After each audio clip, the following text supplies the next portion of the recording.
Well, hello, good people. Sorry it's been a while since I've done a video, but just between work and COVID and just a lot going on, good things been going on. I just haven't been able to make a video, but I'm forced to make one right now. So I been wanting to do a video about boot mode, and sorry for the shaking, I'm driving. Because I did boot mode stage 1, and well, I've had it for 2 days, and I literally just blew the charge pipe. I know I did, and so that's what this video is going to be about me replacing my charge pipe. I literally have no power right now. I'm literally just putting it to my mom's house where all my tools are, and also my replacement charge pipe. So I'm going to be putting that on right now. So let's just skip to it and see you in a bit. All right, good people. So here we are. I'm going to work on the charge pipe. Baby girl is feeling it right now. I feel bad. I knew this day was coming. That's the thing, is I knew this was coming. So this is actually my second day driving the car with boot mode stage 1, which I'll do.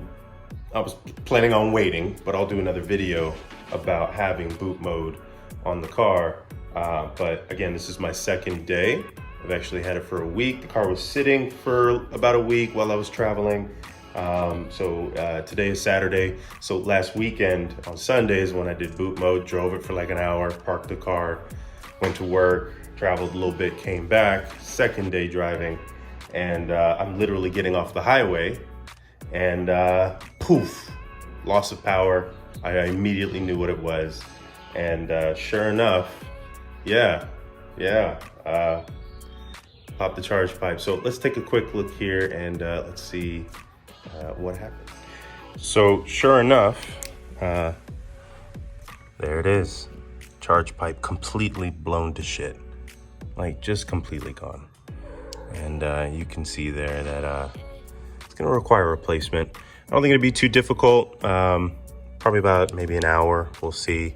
I may give the motor some time to cool down so I don't like literally burn the skin off of my hand, but that's it right there, charge pipe blown. So let's get started and see what the result is like. All right, so for my arrangement, I had been debating on whether or not I wanted to go with VRSF. I think who does a charge pipe. There's a couple companies that do a charge pipe, but kind of doing some research and talking to or consulting with the forums and talking with just people I know that have, BMWs and N55 motors, and pretty much any aluminum charge pipe will do. So I went with an eBay company. I'll provide the link down below for y'all to take a look for, my fellow N55 drivers who are looking for an alternative option without just focusing on, the biggest of name brands and paying a premium for something that's going to do the same job. I've used eBay parts before on past cars. Certain eBay parts work fine. I've had some eBay brake pads and rotors that last me 100,000 miles.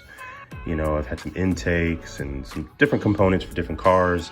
My GLI had some eBay components on it that lasted quite a while, even sold the car in damn near perfect condition.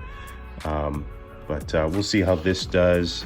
I've never really done anything eBay-wise on a newer-ish type luxury car like a BMW. But between the charge pipe and the boost pipe, I may just do the charge pipe today. Some of the guys said it's cool to do the boost pipe, but with stage 1, it should be fine to just simply, install the charge pipe for now and then go from there. So let's go ahead and get started. Like I said, I'm going to give the car some time to cool down and then move forward. So I'm going to jack the car up and see where it goes. All right, guys, so I kind of have the vehicle jacked up just on the side for right now so I can make room and try to get the belly pan off. There should be another jack point under there, but I may just leave it like that for now while I'm working on it. Before I jacked the car up though, when I was looking inside where the boost pipe had broke, I was worried about the C-clamp and that it got lost. which is crazy. Thank God it didn't. Well, even if it did drop, the belly pan would have saved it, so that's good. So I have that. Now I can see the sensor has completely blown off as well. I'm gonna look at that. I hope the sensor's not damaged. And it should be reusable, should be fine, but if not, I'll be making a run to the dealer. So got the car jacked up. I'm taking the belly pan off. There's a bunch of these 8mm screws that hold on. They hold up the belly pan. Just be careful, there's a lot of debris under there. I'm gonna put my glasses on in just a second, but so far I've taken off like about 7. I think there's about, I don't know, like 15, 16 of them. So I'm gonna take this whole belly pan off and then we'll go from there. So let's see. All right guys, so here's the intercooler right here. And so the charge pipe is literally right here. There's clamps right here that you have to take off. So you see there's like a kind of like a indentation into the actual clip on the charge pipe. What you're gonna do is the clamp itself, you're gonna push forward and around, and it'll slide out of the socket that the clamp is sitting in. So you just get like a flathead screwdriver like this, and you just push forward and out. See, this one came out, and then you do the same thing for the other one. So let me do that real quick because I need both hands. All right guys, so just real quick before I continue, there is a little, oh, there it is right there. There's a vacuum line, so I'll get it in focus. Right there where the light is shining. You're gonna have to pop that off. There's like a a plastic clip that holds it on. You're gonna have to like get the screwdriver kind of like right there, pop it, and then it'll slide right out. So I'm gonna knock that out real quick. All right guys, I'm gonna try to make it easier on myself and remove the intercooler. Underneath, you'll see right there, it's like a T20, T27, I think. There's one there, and then one on the other side of the intercooler. And I'm gonna take off, slide the intercooler out, and then attempt to get to the charge pipe from there. All right, my good people, that is the intercooler there. Now, before you slide the intercooler out, when you're underneath the car, the intercooler, like if you're looking at it from the bottom, you'll see here on this side, underneath the car, there's like a flap that holds the intercooler. You push that flap to the side. Sorry, loud truck going by. There's flaps on either side and one on the other side as well. And you push the flap to the side and pull the intercooler down. The flaps look like this. And so the flaps are these right here. These right here, you literally push them, see how they're kind of flimsy? You push them to the side, the intercooler slides right out. And so there's the charge pipe. All right, let's get it taken out. Now, while you're in here, there's the charge pipe. It's not very easy to get out. I haven't gotten it out yet, but you're basically gonna grab it and turn it and twist it and slowly pull its way down. I had to go up top a little bit and kind of push it and guide it. It's taking some effort, I'm not gonna lie. But you just kind of have to turn it and twist it and then pull it all the way out. I tried getting it from the top, but I can't. There's just too much stuff in the way, coolant lines, stuff like that. Be careful of the lines and wires. You don't want to tear or break anything. So just make sure, like I said, you grab the charge pipe, twist and pull, and we're gonna get it out. It's not that easy, but we'll get it. All right, y'all. So as you can see, I got it out. There's a plastic clip right here. You want to keep that. There's actually a black O-ring that popped out when I took it out. But as you can see, like the vacuum line completely blew off. I gotta check the O2 sensor, but this is where the O2 sensor was. It completely sheared off. I mean, the plastic on this is just atrocious. I mean, I had stage 2 on my GLI for years. Never broke my charge pipe, and I had factory charge pipes. But on this, I'm not knocking. This is a better car, better performing car. I mean, it's night and day between the GLI and this car, so I don't want you guys thinking that. But yeah, in terms of this component in comparison, trash, complete trash. So yeah, let's get to it. Let's get the new one on. All right, y'all, so to remove the sensor, it's a T20. I'm gonna put T20 in my wrench and just wrench it off. I'm gonna clean it up. I would recommend as well cleaning off the throttle body too, just any excess oil. I did notice a little bit of oil, a little bit of blow by in the charge pipe, which is normal for BMWs, usually normal for most turbocharged cars. So I may consider maybe getting a oh my gosh, catch can, kind of help with that. So yeah, so I'd recommend cleaning it up a little bit before putting the new one on. So let's go ahead and get the O2 sensor off, get everything put onto the new one, and the uphill climb of putting the new charge pipe on. All right guys, so like I said, here's my new charge pipe. And so I've got new clamps. I'm just gonna clamp the connecting hose to the bottom end of the charge pipe.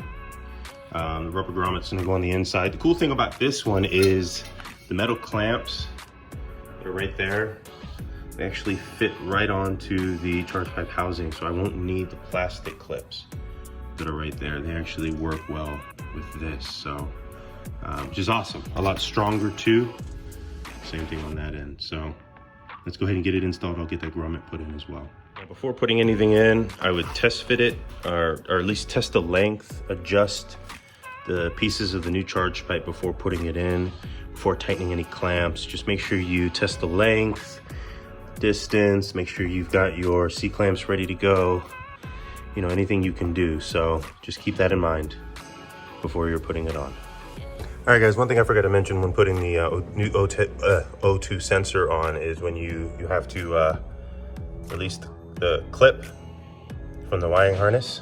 There's the O2 sensor there. Now make sure to use the new screws that came with your charge pipe.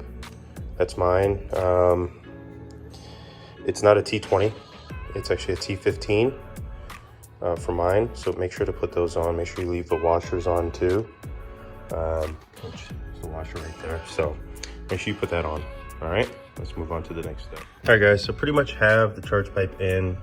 This right here, the top part of the charge pipe meeting the throttle body is a pain in the ass. I'm trying to get that clamp to seat. Everything else seems to be on. I've got the intercooler put back in. Lines up pretty well. You pretty much just put it back the way you got it. I'm gonna tighten up the clamps right there. That's pretty straightforward. Outside of that, it'll be reconnect the mass airflow sensor and the vacuum line. And like I said, I just have to try and get that C-clamp up top to connect the charge pipe to the throttle body. So we'll see how that goes. All right, y'all, that is that. I've got it on. Get everything tightened. I'm just gonna put the belly pan back on. I was wrong. I said it was about 12 to 15 different screws for the belly pan. I think it was like 20 or 22. But that's really it. We're completely on and ready to go. I'm gonna start her up and have her on her way. All right, y'all, that is it. Your boy is all done. I've got the charge pipe in there. It sucked, man. I'm not gonna lie to you. It sucked. It was one of the hardest charge pipes I've ever had to do. My DSM wasn't that bad, and my Jetta wasn't that bad. This one sucked. This one sucked. It was painstaking, but I got it done. It took me about 3 hours, including the recording time. So even though you won't be able to see that, it did take me roughly about 3 hours. So yeah, I got it on. I'm gonna get the belly pan put on. It's about 20 or 22 screws, and then drive her on out of here. Word of advice, anybody watching this, definitely do the charge pipe. Even if the car isn't tuned, do the charge pipe. They blow. Get it done. If you're thinking about getting one of these cars, get a charge pipe. Just replace it, whether you do it yourself or you get somebody to do it. Just, you don't want it blowing out on you if you're traveling somewhere. You know, if you're driving long distance, you're on your way to work, whatever. If you're running on the highway, just change it. Just change it. Get it done. You won't regret it. But outside of that, guys, as always, thank you so much. Sorry, I'm going to try to get more content to you soon. Again, like I said, I've been busy. Please subscribe, hit the notification bell. Let me know what you think in the comments below. Again, I'm open to criticism. I'm always looking to be better and get better, so I don't know unless y'all tell me. But if you liked the video, again, hit the like button and comment it on the bottom. And thank you guys so much for watching. Talk to you soon.